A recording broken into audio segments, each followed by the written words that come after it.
Chair of Physics Department at Nazarbayev University, and I have the honor today to open our second talk organized by Energetic Cosmic Laboratory and the Office of Provost of Nazarbayev University. I warmly welcome our today's speaker, Dr. Vishal Gajjar from Berkeley, and I will pass the word for proper introduction of our speaker to the Associate Director of Energetic Cosmos Laboratory, who happen also be Professor of Physics Department, Yernazar Abdikamalov. Before I do that, I would like to thank our Energetic Cosmos Laboratory, especially Bruce Grossan and Eric Linder, our research engines in energetic research engines in ECL, for organizing this wonderful series of talks. Maybe not our students, our attendees know that Nobel Prize was recently announced in physics, and it's all about black holes and cosmology. So with that uplifting note, I'll pass the word to Yernazar, and welcome Vishal, and welcome our speakers. Thank you. Thank you, Anton. Good morning, everyone. It is my pleasure to introduce today's speaker. Dr. Vishal Gajar works in the Breakthrough Listen group at the Astronomy Department of University of California, Berkeley. Breakthrough Listen, as we'll hear in a bit, is the largest ever attempt at finding extraterrestrial civilizations, evidence for that. Vishal received his Ph.D. from the National Center for Radio Astrophysics in Pune, India. At Berkeley, he spends most of his time working with some of the biggest telescopes in the world to search for aliens and to explore other mysteries of the universe. During the presentation, we'll have 45-minute presentation plus 15 minutes of Q&A. If you have any questions during any time, please feel free to type your questions using Q&A button. And now, please welcome Dr. Gajar to tell us about a new era in the search for intelligent life in the universe. Thank you. Thank you very much. That was very humble. I'm kind of very excited and to share these exciting new work that we've been doing with the program. The title is quite long, but ultimately it's all about answering this one question that I will kind of allude. So over the years, I think since the ages, our ancestor, when they looked up the sky, they wondered, they saw so many stars, and they wondered, are we really alone in the universe? Is it possible, like some of these stars that we see in the sky also have life on them? Now that question comes and asks, we kind of turn it around and ask, is Earth unique? So far, what we have seen is that's not the case. There has been a lot of work and progress happened during the last decade in search for planets around other stars. I just kind of want to kind of describe some of the basic techniques just to give you the feel for how we actually find planets. There are total 5 different types of technique by which people actually find planets around other stars. One of the technique is called, and one of the most popular one is called the transient technique. So when you look at the stars in the sky, if there are planets around them, and when these planets actually comes between you and the star, a tiny bit of starlight actually gets absorbed or gets sort of obscured by the planet. So you will see a tiny variation in the light coming from the star, and this is how you will detect the planet around it. There are also various ways by which you can determine how big is the planet, depending upon how much light it actually gets obscured. So if the planet is big, you will see large amount of dip for a long time. If the planet is small, you see a smaller dips. So based on that, people can identify planets, not just that, people can identify how big are these planets as well. There are also other techniques. For example, if there are planets which are so massive, sometimes they can pull the star towards and away from each other. So if you look at the star and you will be able to see the star is not actually sitting at one position, but it is actually wobbling. And due to this wobble, you can actually find out whether there is a planet around it or not. This is what we call the radial velocity technique. There are also ways by directly imaging the planet, although this has not been done for many planets. This is maybe a few handful by which this is possible to do. The reason is that the star is so bright that you can't really see the planet around it. So people try to kind of put artificial slits in front of the stars in order to see the planet. And this technique has provided a few planets to be directly imaged, but this is still a very early phase for this particular technique. Similarly, there is also a technique which uses the light, the gravity itself to find planets. During the last one of this colloquium, you heard about the black holes, and you probably saw that the black hole actually curves the space-time. This technique is similar to kind of finding planets in a certain similar way. So what happens is that if there is a star in a background, and if Earth is sitting at one position, the light which is coming towards you from the distant background star. Now, what happens if there is a star passes between you and a distant star, and that star has a planet? So what happens is that the light actually from the background star bends a little bit, and if that star which is passing in front of you has a planet, this bending of light has some extra minor effect which you can detect, and this is what we call the micro lensing, and sometimes you will be able to detect planets using this technique. So this is a fourth technique of detecting planets. So far, using these several techniques, we found out that planets are everywhere. There are sort of something around 4,000 to 5,000 planets. This is still a little older number. People have found all over the sky, out of which many of them are Earth-like planets. They are actually inside this what we call the habitable zone. So they are neither too close to their star, neither too away from the star. This is a very interesting idea. If the star is too hot and the planet is too close to it, all the water on that planet will probably evaporate due to the extreme radiation from the star. If the planet is too far away, the water will freeze and that will not be available in a liquid form. Our experience says that for life to originate, for life to grow, you need liquid water. And for liquid water to exist, planet has to sort of exist in an exactly right, it's called Goldilocks zone, and which we call the habitable zone. We have found planets in the habitable zone as well. So what our ancestors used to think, like when they looked at the night sky, they see all number of stars, that picture has changed now. We now know that almost every star we see in the sky has planets around it. So planets are everywhere. Earth-like planets are also everywhere. There is nothing unique about Earth. So what happens about life? Is it possible that on other Earth-like planet out there, life might have sort of started and might have sort of evolved to an intelligent stage? We don't know. And that is one of the biggest, I would say the biggest mystery of science. And I think by whichever means we will be able to make a discovery of a convincing evidence of intelligent life or any kind of life, that would be one of the biggest discovery for humankind. There are some good examples from which we can learn from our own Earth.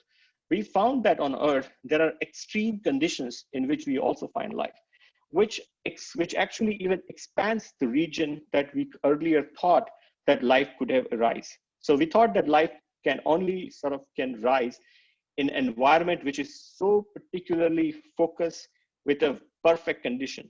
But that seemed to be not the case, because we found life at the bottom of the ocean where the pressures are so high, there is no sunlight, still life has evolved. So it means that once life starts, even if the conditions are not so favorable as we used to think, it can still progress.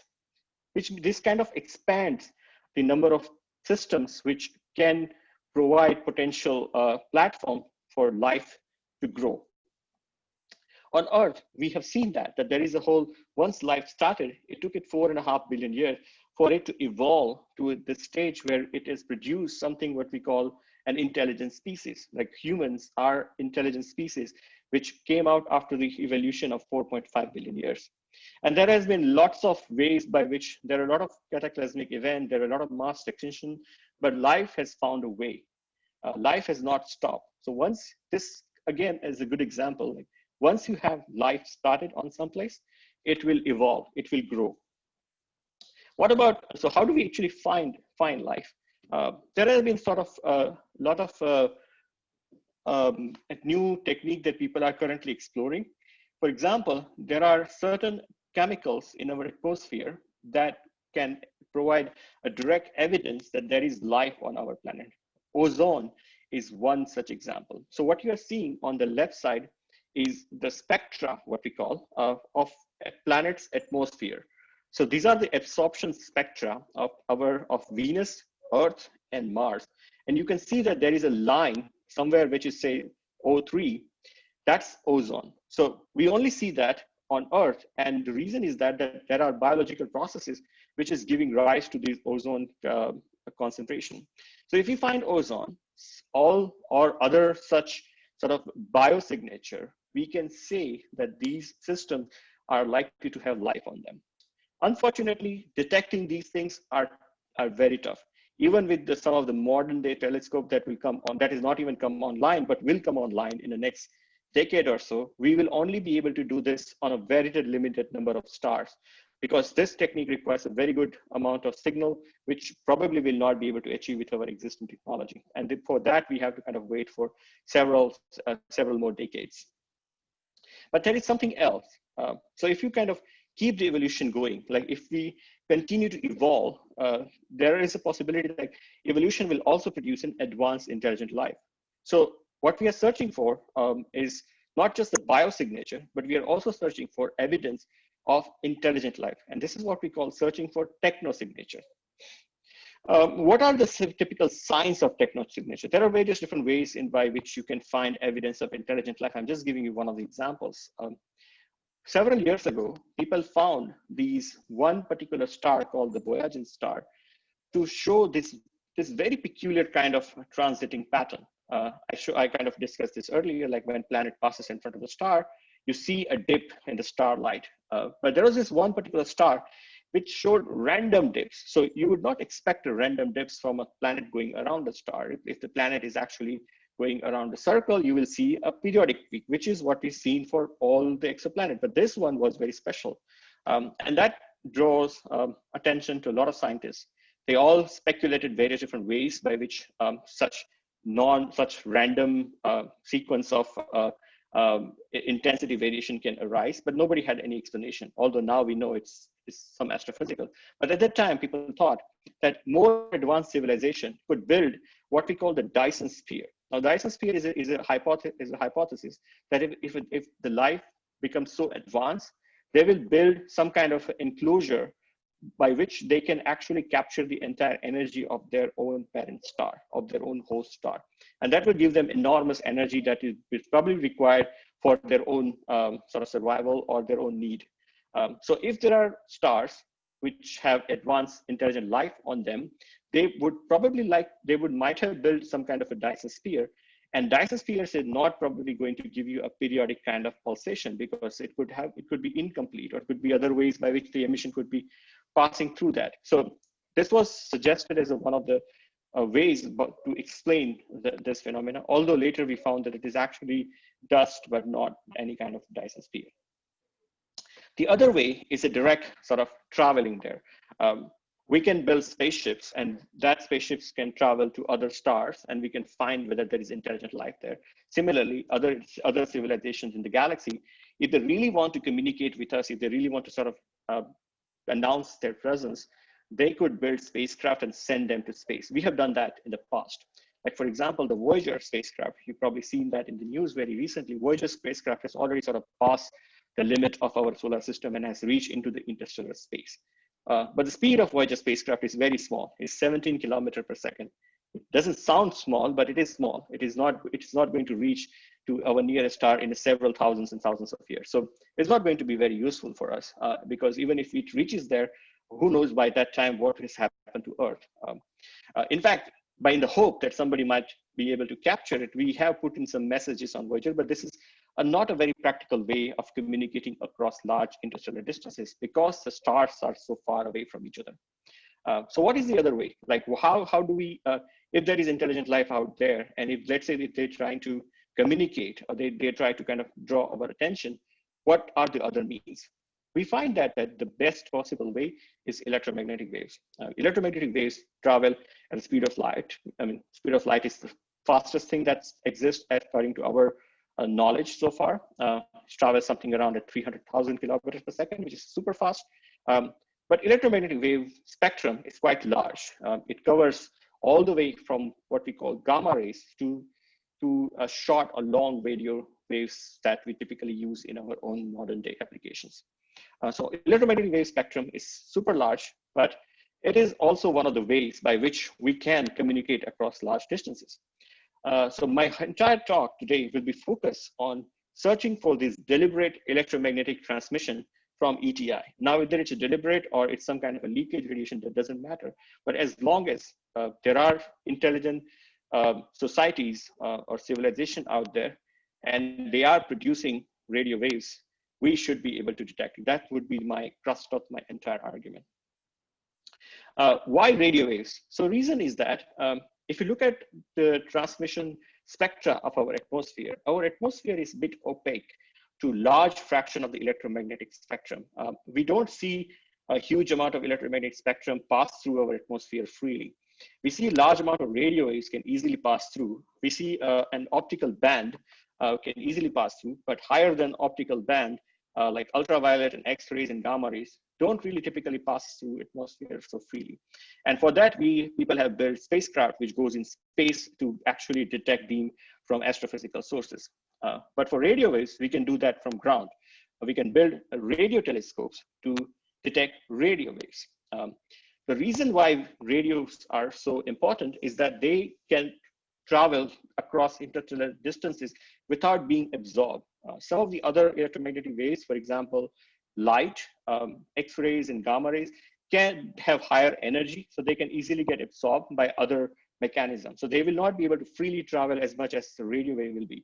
So if you're sitting in one part of the galaxy, what I'm showing you in the bottom left corner, and you are sitting in one part of the galaxy, you can in fact transmit a signal which can travel all the way across, even beyond our entire galaxy. So it is possible to transmit radio waves. So we kind of turn this argument around that since radio waves are so efficient, why don't ET use radio waves to transmit signal to us? You all heard about telescope. You probably have seen telescopes in your life. We also have built radio telescopes. So radio telescopes are nothing but simple radio dish antennas. You are all carrying actually radio antennas in your pocket. Your cell phone are radio antennas. But these radio dishes are much larger. What they do is that when radio falls onto the dish, they get reflected back to this one position and then again reflected back to a position by which we collect these radio waves and then we digitally transfer them to computers and process them. So this is the way by which we can actually see the universe in radio waves. And radio astronomy has actually opened a completely new domain to learn new things about astronomy, to learn new things about our own place in the cosmos. And that's why we think radio waves would also be one of the ways by which we will be able to find evidence of intelligent life. So how? So I showed you an example. If there are intelligent civilization out there, if they build powerful transmitter, like we have built, although we don't use these telescopes for transmit, we only use them to receive. But if you turn this around, you can actually use a telescope that I'm showing you on the left side of the screen, which is one of the biggest single dish radio telescope called Arecibo in Puerto Rico. A signal transmitted from Arecibo would be able to detect all the way across galaxy. There are also other radio waves that we generate, which are not actually meant to be detected by ET, but they can very well be detected. For example, we have high power TV and radio broadcast antennas. You've probably seen it somewhere on top of any mountains and towers. You've probably seen some of these large transmitters. They are actually, you can detect them across few light years of distances with our own existing technology. There are also powerful radio antennas. For example, a radar system that we use to detect planes, those systems can be detected across several hundred light years. We use radar to detect asteroids in our solar system. For that, we actually transmit powerful radio waves, and then the radio waves reflects back from asteroid, and that's how we detect them. But radio wave doesn't really stop there. Part of it comes back from asteroid, but the large part of it actually keeps on going into the space. So these radio waves are very powerful, and they can be detected by any extraterrestrial intelligence out there looking towards us. So we can turn this argument around. Like, we use radio for exploring our own solar system. If ET is doing something similar, if aliens are doing something similar, they are using radio for their own application, we would be able to detect those radio waves as well. So the question is that, so okay, let's say we have radio waves and we have means of detecting radio waves. What is the chance of detecting any kind of intelligent life out there? And for that, I refer you to this thing called the Drake equation. A Drake equation is a way by which we can calculate how many intelligent civilizations are out there in the galaxy who are communicating with us right now. And it is nothing but just a multiplication of various different probability factors. So you take the number of stars, you take how many of those stars will have planets around them. Now we know that number very well now. How many of them will have Earth-like planet around them? We also know that number very well. After that, our information is not complete because we have not found any other planet with life on it. So how many of those planets will have life on them? How many of them will have intelligent life? How many of them will actually build radio antennas to communicate, and how long they last? This is an important factor because if the civilization lasts only for 1 billion years, but we are separated by several billion years to each other, we will not be detecting it. So it's also an important factor how long typically a civilization lasts in this communicative state. So if you put all of these factors in, you can have either a very pessimistic value in which you find that we are almost alone, like there is maybe more than few civilizations in 100 galaxies. But if you take a very optimistic approach, you will find that there are actually one civilization, more than a few civilizations per million stars. Remember these numbers very well. I'll come to that in a later slide. So if you take a pessimistic approach or an optimistic approach, there is still a chance of finding intelligent life if you do good enough survey. So this is a quote from Carl Sagan. You all heard about Carl Sagan, and this is a very famous quote that he has said for this particular thing, that the only significant test of existence of extraterrestrial intelligence is an experimental one. We can always build theories, we can write theory papers, and we can say that, oh yeah, there is a likelihood of 100 civilizations in the galaxy, but that's not enough. Experiment is the only way by which we will ever be able to kind of find truly the evidence. So experimental one is the real thing. So what is the experimental one? And that's where the breakthrough listen comes in. So what are the experiments we can do to actually search for these radio waves? And how do we actually do it? So for the rest of this talk, I'll try to give you a background about this one particular program, which is known as the Breakthrough Listen, which is at this point one of the biggest and largest program of its type. It was announced in 2015 in a larger umbrella of Breakthrough Initiative. And it was actually been promoted by late Stephen Hawking at that time, and also some of the Royal Astronomer Martin Rees and a couple of other famous individuals are also participating on that. So Breakthrough Initiative launched a number of other programs. Breakthrough Listen is one of them. And Breakthrough Listen's goal is to actually find evidence of intelligent life by doing the survey, by actually using radio telescope to look at the universe. So what are the targets the Breakthrough Listen is actually aiming for? So remember I mentioned, if you take a very pessimistic approach, then you will likely to find few civilizations per 100 galaxies. So Breakthrough Listen is going to look at 100 galaxies. If you take a very optimistic approach, you are likely to find few civilizations in even 1 million star sample. So we are going to sample 1 million star.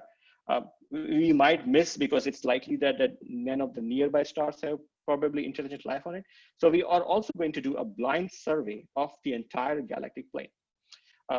Why this is a new, now this is a new era in this field. SETI is not something very new. SETI has been doing that for like 40, 50 years, but it has never happened at this scale. At the scale at which the Breakthrough Listen is happening, it has never gone to that level. For example, a 1 day of Breakthrough Listen, like the amount of data we collect, I'll come to that in a minute, is equivalent of a year worth of data that was collected by any previous SETI projects. So that's why we call it as a completely new era or a new way of finding evidence of intelligent life in the universe. I have a little bit of simulations to show you of what, basically summarizing what I was saying earlier. So this is our galaxy, nice and little galaxy, has probably many planets, thousands of stars.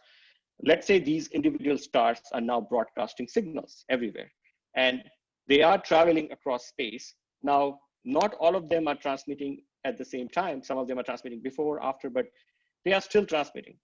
Give an example. This is one of the planet on which life is there, then intelligent life arises, and then technology arises, and then the radio signal starts getting transmitted. So now we have a planet sitting somewhere on the corner of the galaxy. It started transmitting radio waves, and after some time it stopped. So there is this whole bubble of radio waves, which is actually expanding in space at the speed of light. And now we are sitting on Earth. We are also, by the way, leaking radio emission. But if this radio wave reaches to us from any of the civilizations in the galaxy, doesn't need to be any particular, but any civilization in the galaxy, if you use a radio telescopes like that, you can capture the radio waves coming from these civilizations, and you will be able to identify it. So for that, we are using two of the world's largest radio telescopes. The one you saw earlier was the Green Bank telescope, and the second one is a Parkes radio telescope. This is in Australia.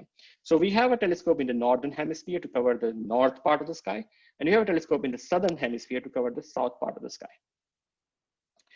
Not just these two telescopes, Breakthrough Listen is also collaborating with a number of other radio telescopes in the world. So we have either deployed instruments at other telescopes, or we are in some collaboration.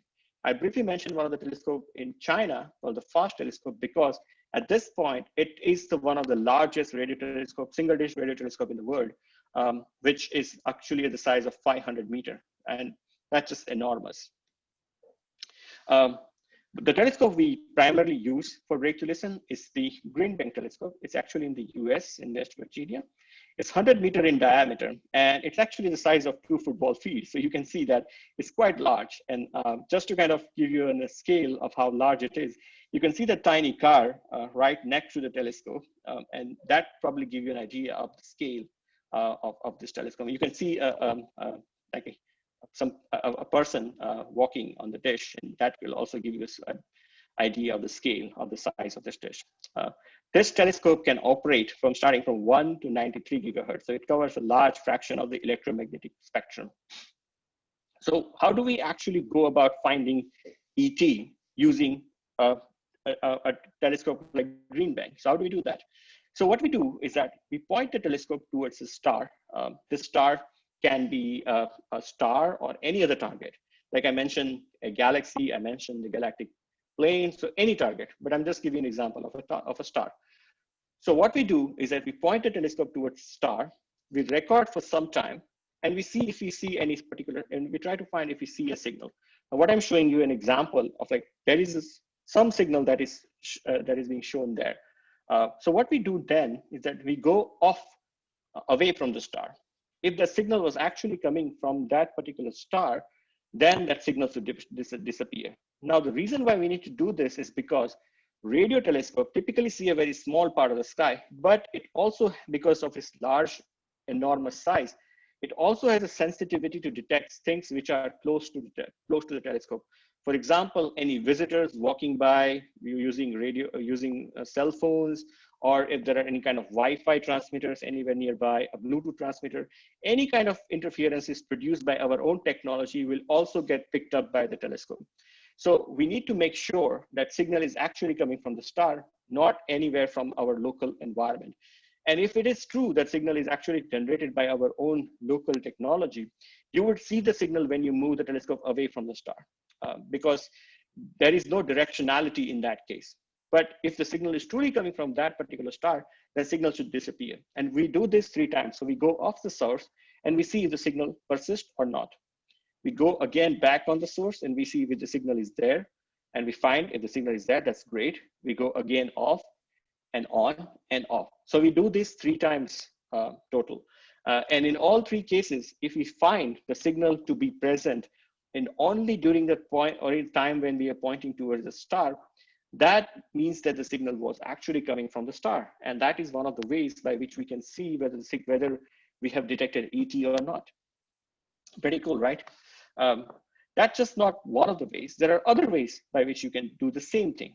There are radio telescopes which allows you to actually form beams, and you can actually look at multiple parts of the sky. And you can do the same exercise. Like if the signal was truly coming from one part of the sky, you will only see in that one particular beam. You will not see that in any other beams. And we use this technique to do the survey of the galactic plane. We use this to kind of survey nearby star as well from some of the upcoming telescopes. So this is another second technique in which you don't necessarily have to do on and off, but you can still use a special a filtering technique by which you identify signal has to be sky localized. And if you find the signal to be sky localized, then you have detected ET. I'll just skip that. So we are also searching for various different types of targets. I mentioned that we have 1 million nearby star, we have the galactic plane. We are also looking for exotic objects. So we have a number of radio telescopes. So you can see that in the bottom.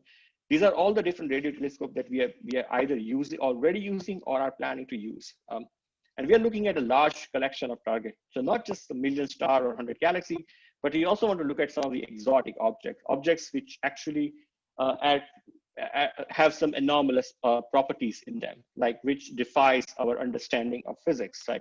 So we are also exploring those objects as well. So there are various different types of objects that we do search for. So what do we do when we actually point the telescope towards the star? How do we actually do science with it?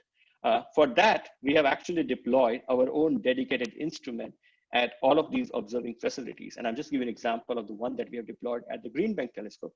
So we have a 64 node compute cluster, which can capture something like 12 gigahertz of bandwidth. So what happens is that now data from the telescope comes and it gets split into 64 different channels and gets written into 64 computers. And if you take the total rate by which we collect the data, it's something like 200 gigabits per second, which is like writing 5 DVDs per second.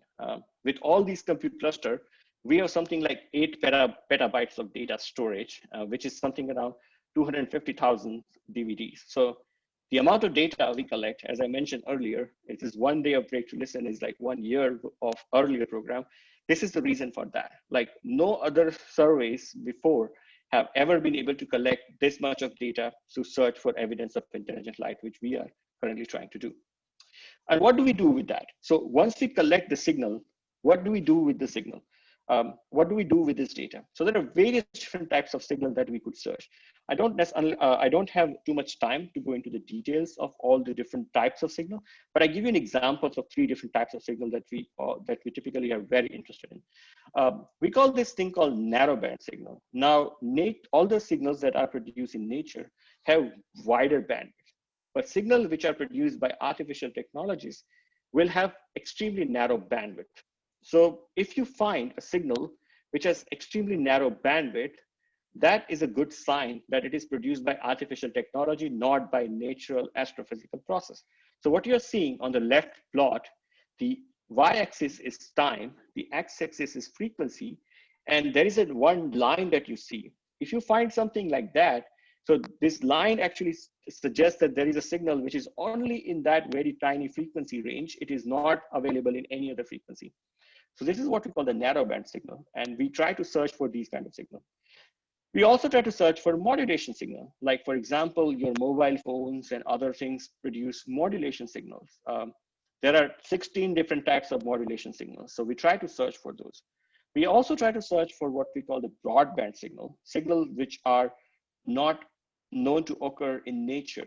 We know that nature produces a particular type of broadband signal, but it doesn't produce other varieties of it. So we try to search for the whole range of typical type of broadband signals. But this is a very challenging task because, as I mentioned to you earlier, when we actually go ahead and do this, the amount of data we collect is so large that makes this job of actually searching for this signal quite difficult. It is not an easy thing to do, that to actually search for these various different types of signals is a very daunting task. The other problem is our own interferences. So local interferences produced by our own technology is another way. So I'm just showing you an example. Like when you look at the night sky, all these dots that you're seeing, these are all satellites. Some of these satellites are in the low Earth orbit, so they are moving quite fast. Some of them are in the larger orbit or the geostationary orbit, so they are quite stationary. So what happens is that what you're seeing there, you see a tiny point here. This is our target star. And when we, let's say, so when we are looking at the star, we go off the source and we go on the source. It could happen that going on and off, there could be, let's say in this case, when we went off, at that time, there was a satellite which passed right across our beam. Now, if that happens, you would see the signal only in one point, but not in the other, which is something similar to what you're actually looking for in ET, from ET. So this is a problem. So we have to identify signals which are produced by our own technology, by our own satellites, and the sky is full of it. And that is one of the biggest challenge for the field of SETI, is this growing number of satellites, which is crowding the sky and producing these all kind of signals that we have to eliminate before we can really do science with it. So how do we solve this problem? And that's where artificial intelligence comes to rescue. As I mentioned, we have so much data, but there is a lot of problem because our own technology is always interfering to find signals from ETI. But there are ways by which we can eliminate that. And one of the ways which we are recently implementing is using artificial intelligence or machine learning. So what does that machine learning do? If you are not familiar with it, some of you might be. There are currently various different ways of classifying artificial intelligence. One of the ways by which people typically use is called in the machine learning called the convolution neural network. So if you give a computer, hundreds and thousands of images of cats, hundreds and thousands of images of dog, and you give the CNN both the data with their identified labels, you can say, oh, all these photographs are of cats and all these photographs are of dog. You can train the machine to actually identify, and if you give him a new picture of a cat or dog, now computer will be able to identify whether the picture is of a cat or of a dog. So that way, we can train a machine like you can train a person to identify things which is interesting to you. This has been widely used in several applications. For example, like self-driving cars use that to identify what you typically see on the streets. So you have to identify everything that you see on the streets to kind of avoid causing any accidents. And machine learning actually helps you in this way. So there is also an application for machine learning for our own, for actually finding ET. And we have done that. So we have trained machines to identify these different kinds of broadband signals. We have trained machines to identify these narrow lines, what you're seeing here, for example, in the right plot. Again, there are these 6 panels you see. These are all like on and off observations that I mentioned earlier. And you see that there is a signal only in the on, but not in the off. And you see that is a red line. Now, this is what the machine has identified. The machine has identified that, oh yeah, this is a signal, and it actually goes like this. Now, these are the ways by which we can expedite our search. And as I said, that since we collect so much of data, machine learning helps us identify signals like them pretty quickly. So hopefully, in the next few years, we should be able to churn through all the data and be able to find interesting signals that we have not really searched before. Unfortunately, even after all these work, Breakthrough Listen has been in work for last 5 years, but no ET so far, unfortunate. We've been looking, we have searched we have searched roughly around several thousand stars, but we have no evidence so far. But what does it say? It doesn't really say a lot because our search is not yet complete. We have just scratched the surface. If I show you an example, that's our Milky Way, and the green circle you see, you can say that's the amount of sky that we have actually searched. So the galaxy is huge. We have not really searched the entire galaxy. So there is a huge scope of things. There are huge targets, number of targets that we have not really searched for, which will be potentially useful in future. So as I said, we just basically scratched the surface. We have not really gone deep. And a simple comparison, when somebody say that, oh, you've been doing SETI, SETI has been there for ages, it has not found anything. So what is the purpose of it? But this is still, as I said, it's a very small fraction of the total parameter space that one has to search. Like if you go to the beach and fill a glass of water and make a conclusion that there are no dolphins in the ocean, that would be wrong, because we have not really searched enough. Doing so far whatever we've done is similar to that, that we have actually searched a very small part, and we cannot really make a big conclusion out of it. But hopefully in future, with further exploration, we will be able to expand it. And you can help us with that. There are all the data and all the technology that we have developed is all open source. This is one of the primary thing about Breakthrough Listen. Like everything we try to do, we try to keep it open to the public. All our data we have collected from all of the telescope is open to public. All the software that we have developed is also open to public.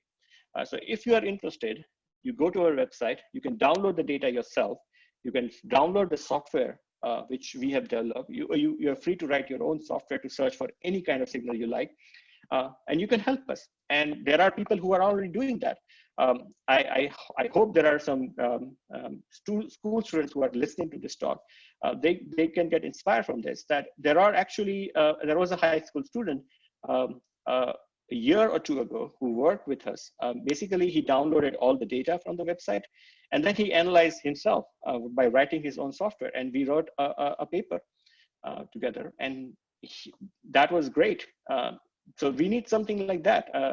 As I said, we have tools. We are developing tools which uses machine learning, but we need people who can also kind of help us expedite this.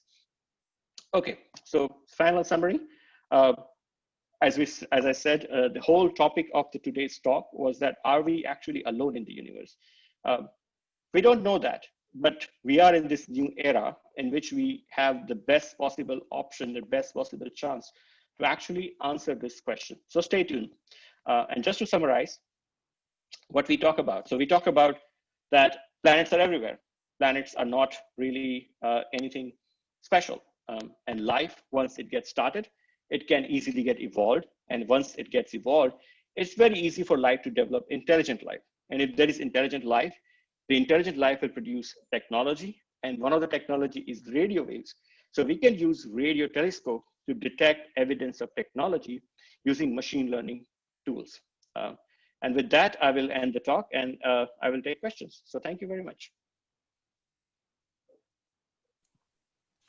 Thank you very much. It was a very nice talk. Thank you, Vishal, for an excellent talk. I hope that everyone will start to go to the Q&A and ask some questions. But I do have a kind of a special question, and this is from George Smoot. George Smoot, who is the director of the Energetic Cosmos Laboratory. And he writes, "Hi, Vishal. You did not say why you chose radio over optical.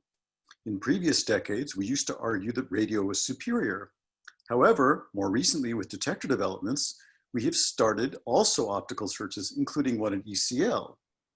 And I also want to add that most people know that the bandwidth of optical is higher. At the higher frequency you go, the more information you can transmit. So if ET wants to transmit really great quality movies, then optical would be a better choice than radio." I totally agree. The reason why I chose radio is because that is where my expertise lies. There is a whole field of optical SETI in which there are already a number of optical telescopes which are engaging. I mentioned the Green Bank and Parkes telescope, which are operating alongside the Breakthrough Listen program, but there are also optical telescopes. One of them is the Autumn Planet Finder, which is right here in California at the Lick Observatory. And we have a 20% time on that. So we are looking in optical as well. We are looking in optical laser lines, and you are absolutely right. The bandwidth is enormous. You can actually look, if there are in fact intelligent civilization out there, to put a lot of information in optical, it is much easier than radio. But we don't want to kind of restrict ourselves to either optical or radio. I mean, we should be searching entire electromagnetic spectrum. But what we should try to do is as much as possible from our ground-based instrument as much as possible. So for that, optical and radio both are the best possible means. And just to give an example, we are also working with the Veritas telescope, which is again an optical instrument, to look at the laser lines. So no, we are not forgetting optical at all. There is a whole component of breakthrough listen, which is indeed looking for optical component of searching ETIs. Okay, well, thank you for that answer. That was good. And I hope our colleagues at APF might find something as well. Well, I have a question from Robert Gordon, who asks, what contribution can JWST make to this search effort? To remind people, JWST was a picture of a telescope picture that Vishal showed earlier that's going to be a new upcoming space telescope in the infrared.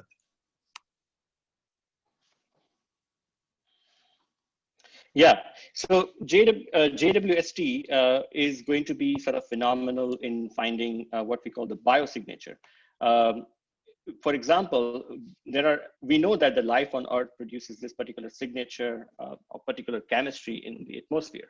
And we would be able to detect atmosphere of other extrasolar planets, by which we will be able to identify if those extrasolar planets have any kind of life on them. But as I said in that slide which I showed, JWST still is limited. Whenever it will be available, it will be a great great step forward in direction of finding biosignature. But unfortunately, even with the JWST, we are limited to only few light years of distance of detecting such biosignature. So we will not be able to kind of do a full-fledged survey of a large fraction of the sky. So if you take the sort of the probability argument, like what is the likelihood of finding life within your few light years of distance, probably it's not so high. So that's why we think that even if the JWST will push the limit, there is a limitation that it will not be able to kind of completely answer this question of biosignature entirely. The second reason is that you probably saw that recently there was a detection of phosphine on the Venus atmosphere, and that became a huge news, and everybody was very excited about it. You probably saw there was a paper that came out just today, which argued that the evidence was found on Venus phosphine can be explained due to some kind of a statistical anomaly. So biosignature detections are sometimes tricky. Even if you find evidence for them, there could be other natural processes which could give rise to it. So even if, let's say, with the JWST, we will be able to find evidence of biosignature, but there are other processes which can again give rise to such biosignature. So it will not be unambiguous. What we are trying to do is searching for techno-signatures. Signals are type of things which nature doesn't produce. Signals which is impossible, or so far as we know from our own understanding, nature cannot produce type of signal that we are searching. It only can be produced by intelligent technology. And that's why I personally think that searching for techno-signature is slightly better than searching for biosignature, and will lead us to a direct answer of are we alone in the universe or not. Okay, well, thank you for that. I have an anonymous attendee who asks, first, he apologized for maybe asking a stupid question, and I'm going to answer him right there. There's really no stupid questions. But the question goes on, if we ever find life, do you think it will be intelligent? Do you think they would be hostile? Do you think they'd contact us first? Yeah, so we hope so, that they are not hostile and they contact us first. The reason why I think is that if you take an example of Earth, of our own intelligent life on Earth, let's say we survive for another 100 or 1,000 years, unless we become non-hostile towards ourselves, towards our own planet, the chances of our own survival is thin. So any civilization or any society which sustain and which can survive for several millennia in intelligent state is probably non-hostile. It's probably sort of gone over the entire sort of killing each other's phase, and then they are more sort of altruistic, and they, with their altruistic attitude, they would likely be willing to transmit their presence so that other civilizations like us who are not so advanced will be able to understand that we are not alone in the universe. There are other civilizations out there. There are other intelligent life out there.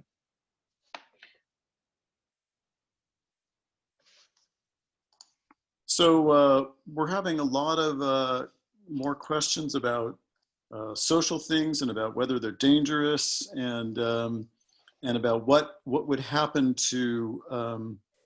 So I'm going to give you, what would happen to our culture and so forth. So, but let me ask you this from Robert Gordon. Would the discovery of past or present bacterial life on Mars, or we could say on bacterial life on any of our planets that we can explore, would that convince you that life is common in our galaxy, and would convince you that intelligent life is likely? Yeah, absolutely. I mean, if you find 2 planets in one solar system to have life, that's very strong evidence that life is very common. And in fact, that's why the whole phosphine discovery on Venus was quite exciting, right? I mean, we found some evidence of a biomolecule which can be produced by biological activity, although there are arguments from other side as well that there could be other non-biological processes which give rise to it. But if you find a sure sign that yes, indeed, there was life on Mars in the past, that certainly is a very huge step in our understanding of our place in the cosmos. Like, yeah, life on Earth is not unique, and life can be produced multiple times. Let's say if the life was actually was transferred here from Mars by some means, that again is a great example that life can actually sort of, once it gets started, it will kind of spread across the galaxy. So there will be other places where life would have been seeded as well, not just Earth. So yeah, so if you find evidence of life on other places, that would be one of the sort of the greatest discovery for sure. Okay, I'm going to use a moderator privilege here to ask you my question. And this is a tough one for you as running the experiment. And that is, what if ET doesn't want to be found? And my example is, let's say they have lots and lots of channels, and every ET carries a codec with them that explains in what random pattern they switch frequencies for their signals. But you've certainly thought about this. What if ET doesn't want to be found? Couldn't they be communicating all the time and just not being found? And a follow-up question to that is from our own optical search guy, Albert Wykitt, who said, if people have very narrow and efficient communication, narrow beam and efficient communication, that would make them very hard to be found too. So what would you say to those 2 cases? Right. So first, let me come to the question of actually detecting them. Second, I will try to answer whether their willingness to broadcast themselves. As far as it comes for detecting them, if ET is actually broadcasting narrowband signals, even if they're switching narrowband signals, but if they have a large amount of energy put in a very narrow channel, we look at a very large bandwidth of data. We don't look at a very narrow bandwidth. We actually look at a large bandwidth, and then inside the large bandwidth, we try to look for, is there any kind of narrow signals out there? So this again, enables us to detect if there are indeed narrowband signals being transmitted towards us or not. Maybe not for our own application, but if they exist out there, we should be able to identify, because the bandwidth that we typically try to capture is quite large. Of course, you can always argue that our technology and our resources that we have currently in our hand probably not sufficient. What if they're transmitting at extremely high frequencies that we have no instrument to really detect? That it could be the case, and probably we are, maybe there are already existence of such signals out there at those frequencies. But I would say that when we develop these technologies, when we open our windows to the cosmos at those frequencies, we will be able to answer that as well. But so that's just the limitation of our time. I guess with more advances in our technology, that question will certainly be answered. Now, coming to your first part, what is the chance whether ET is actually trying to sort of broadcast its existence? That's a tricky one. If you ask me, or if you ask anybody who does SETI, and if you ask this question, what do you feel about actually transmitting? Why are you only listening to signals? Why not we transmit it? that's where it gets very tricky. Reason is that I or US or China or Russia or some big country should not make this decision for the entire planet. When we transmit, we are speaking for the entire humanity. So unless and until there is such a globalization, there is such understanding, and then we can agree all that these are the things that we would like to broadcast. These are the things which we would like to kind of communicate. We shouldn't be doing that. So I would say, again, that's a question of just the time. I hope, I'm very optimistic, maybe I'm a very optimistic person, that I hope that in future we will come to a stage in which we will be able to kind of make such a decision for the entire humanity. Like all of the nations will be able to convince each other that, yeah, this is a purpose, this is a great thing to do, and this is how we should do it. But unless we shouldn't be really, nobody should be really transmitting. So we could turn this argument around.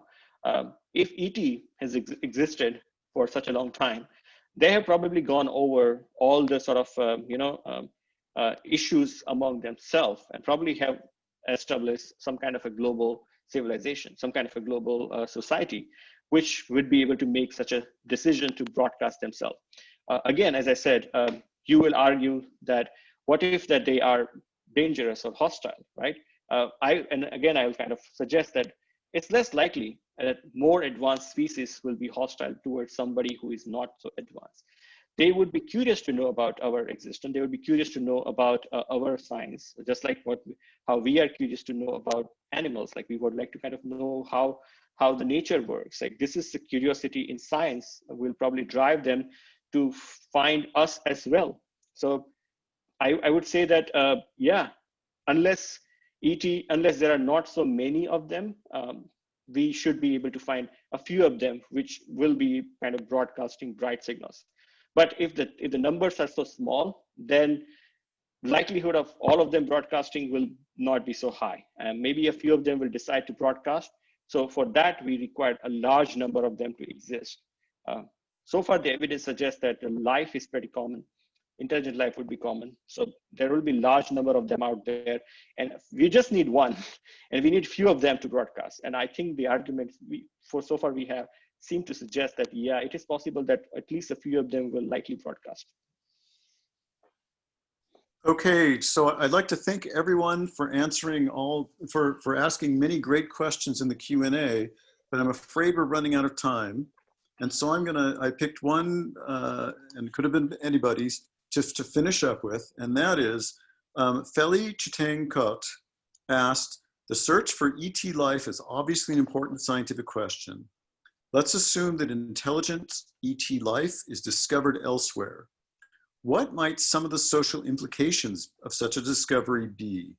How would such a discovery affect us on Earth? You're right. I don't know, frankly speaking. As far as our own history goes, this is one of the biggest questions we have asked. We've been curious about our place in cosmos for several sort of generations. So finding an evidence of true evidence of existence of intelligent life out there will probably change our understanding in cosmos. It will probably give us a different perspective. It will give us the value of our presence here. It gives the idea that the life is valuable, and it has to be. We have to make effort in order to survive, so that we will be able to explore the entire cosmos and find such intelligent civilizations out there, from which we will be able to learn a whole lot, which will advance us in all possible ways which we can't even imagine. So frankly speaking, I really don't have a clear answer of the social implication of finding ET. There is a whole field of that. There are experts who work in this area. But as far as I am concerned, my goal in life is to find ET. And if I do, I'll pack my bags and I'll retire. Okay, and with that, I think we're out of time. I hope everybody will virtually thank our speaker with some virtual clapping.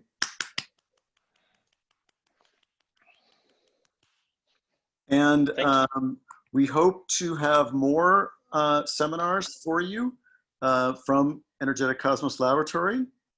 And we have many thanks for you, Vishal, on the chat and on the Q&A. And thank you, everyone. And I'll turn this over to Ernazar if he wants to say anything else. No, just want to say thank you too. And thank you everybody for joining. And goodbye. Thanks for having me. It was wonderful. Please reach out to me if you have any questions.